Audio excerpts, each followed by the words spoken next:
Hello, and welcome back to another Elevated Marketing Dad podcast, where we simplify complicated digital marketing topics to help your business grow. My name is Jennifer, and I have with me today Brenna Jackson. Hello.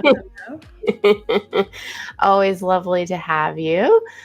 Today, we are going to talk about why brand positioning is pretty important right now. Not that we can't say a lot of things are, but we're currently experiencing a little bit of a rough patch, and coming across business is not as easy as it has been in some years past. Some would call it a economic downturn, but this is very normal and cyclical, and just want to talk about why positioning your brand during times like this might actually be different than during other times. So before we go there, let's go with our fun and quirky question. So Brenna, what is the most, or let's just say the best advice that you have ever been given? I think for me, like on a personal level, like picking my battles, like learn to pick your battles. Mm-hmm. And I think overall it just helps like not reacting or having any sort of feelings over trivial things in life, because obviously we all know there's a lot. And so, I mean, just overall just provides more happiness, I think. Okay, I'm going to choose to pick out somebody particular. Actually, Stephanie Daly gave me this advice, and she might not even realize how it affected me later, but I remember one time I was complaining about how this particular Facebook group was being run, and I was just going on and on. And she looked at me and she's like, "Stop complaining and create your own." And I was like, yeah, later, I look at that and I think, it helps me in business. If you're not happy with how somebody else is doing it, but you're not doing it your own way and creating your own, then shut up. Mm-hmm. Your opinion is not needed.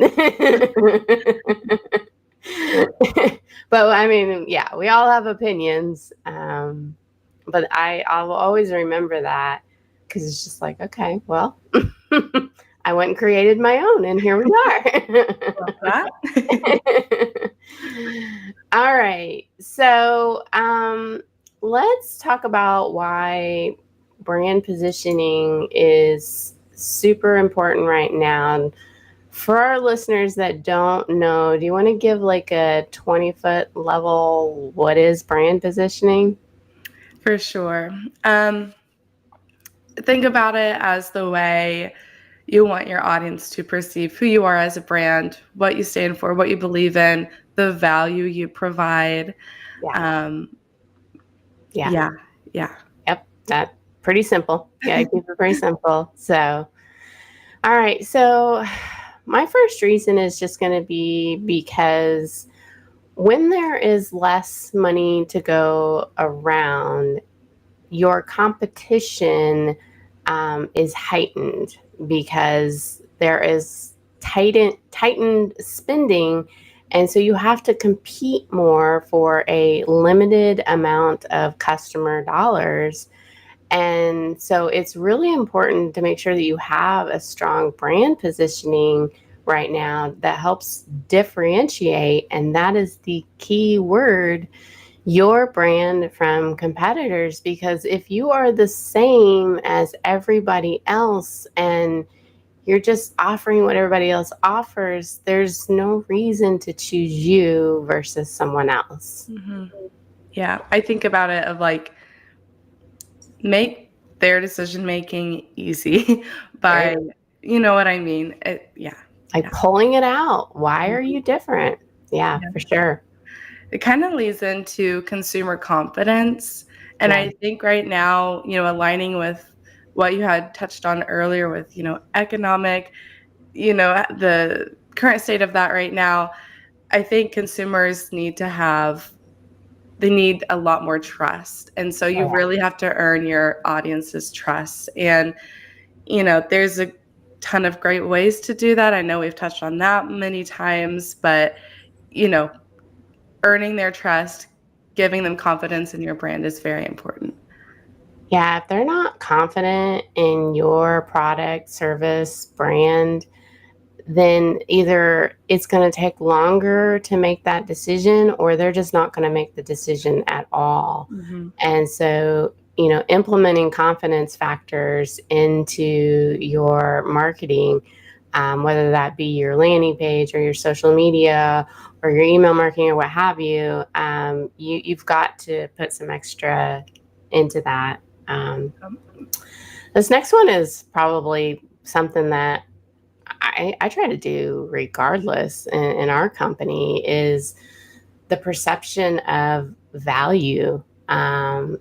Still just when money is tight, if you can't showcase to someone why buying your product or service gives you these certain value attributes, then you're gonna lose because everybody is looking either at value, and that might be like value like a good deal, but it also might be value because you can impact a business that is going to help them in other ways, like impact being that like key word there. They have to know the value of spending that money because it's tight. Mm-hmm. Yeah. And it's all about like picking out their pain points and how you solve them. Yep, for sure. Another one that I think, you should be doing this all the time is earning and trying to gain loyalty retention, Hmm. especially during, maybe a struggling economy. Those loyal customers are going to still be coming back to you. And so engaging with your audience and building that deep connection to build that brand loyalty on their end, it's really going to help you in the end when they are cutting back on expenses. Well, think of marketing strategies to increase loyalty to your existing clients or customers. How do I get them to come back for more? And then your current clients are your best form of word of mouth. And so if you're like deepening that connection with them, then they're going to be more likely to recommend you to other people. Even think about loyalty programs when it comes to like or not SEO, but e-commerce. Mm-hmm. I mean, there's lots of ways to do that. For sure. Price sensitivity. This is a tough one for a lot of people because if there is less revenue coming in, adjusting your pricing up or down is a crucial decision. Sometimes I hear about people that want to increase their price and in order to cover maybe cost that, let's just say, inflation has right now, and that might be good, but it might also limit who can afford you, and that may or may not be a good thing depending on what your goals are. You might have a quantity goal in business or you might have a quality goal in business. But when pricing goes up, you're going to limit your audience. And I'm not saying that's a bad thing. I'm just saying it's something to consider. For sure. And I think that definitely kind of slides right into the next one with holding resilience against price wars. Yeah. So on the flip side, there could be competitors who are dropping their prices, attracting those budget conscious customers. And when it comes to brand positioning, I think having that resilience and staying pretty set in place, it's going to show the value of your brand, I think. Yeah. I don't want to say the word cheap, but like, It does. If you yeah, attract that type of client, then they are going to be consistently looking for the next offer. And then that's the type of client that you have brought in, somebody that only buys on price and not on value. yeah. And you don't want to come across as like, well, you get what you pay for. It. Yeah. It's like what we said earlier, like, you want to have that value perception, but if you just attract people who are buying on price, now you've lost the value perception. So can't And have your cake and eat it too. yep, yep, absolutely. Okay, so this one, clear communication. Uh, don't go quiet. Hmm. When things are uncertain and people are not sure where things are going, like this, more than anything, is a time to increase your communication, increase the amount of emails you send, increase the amount of social media, as long as you have quality.